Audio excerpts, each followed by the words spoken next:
Move to strike the last word. Gentlelady is recognized for 5 minutes to speak on the amendment. Thank you, Mr. Chairman. I want to highlight the most dangerous consequences of this bill.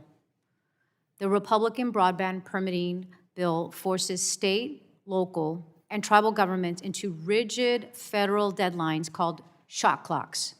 Miss the deadline, and the project automatically moves forward, even if safety inspections, environmental reviews, or cultural protections are incomplete. Make no mistake, this is not reform. This is a blueprint for rushed decisions, unsafe construction, and communities being cut out of critical decisions that affect their broadband access and safety. Broadband deployment depends on officials who know their communities and local impacts.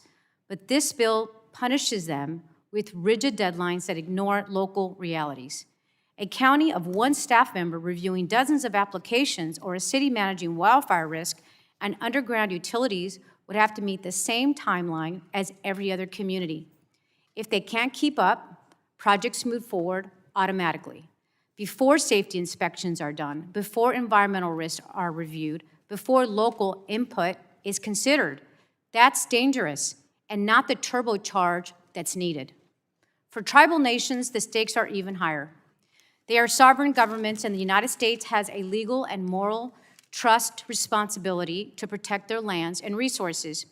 And this bill forces tribal governments into rigid deadlines, just as it does to states and localities. THPOs, or Tribal Historic Preservation Offices, review projects for impacts on sacred sites, cultural resources, and historic landmarks. These offices are already understaffed and underfunded by Congress, yet this bill forces them to meet impossible deadlines, leaving them no choice but to approve projects on a rush schedule or watch them automatically move forward without tribal input. By imposing restrictive shot clocks on tribal nations and THPOs, this bill pushes tribes out of the review process, violates the federal trust, and puts tribal communities at risk. Congress could fix the real problem by fully funding THPOs, yet Republicans refuse to invest. And this is nothing new. The Trump administration and congressional Republicans have consistently failed tribal communities.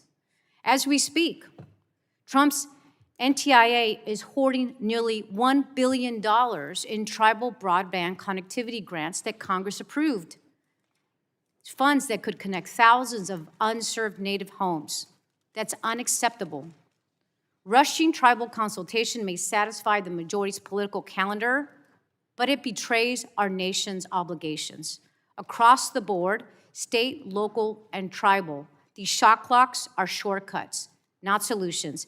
They do not build safe infrastructure. They do not expand broadband access responsibly.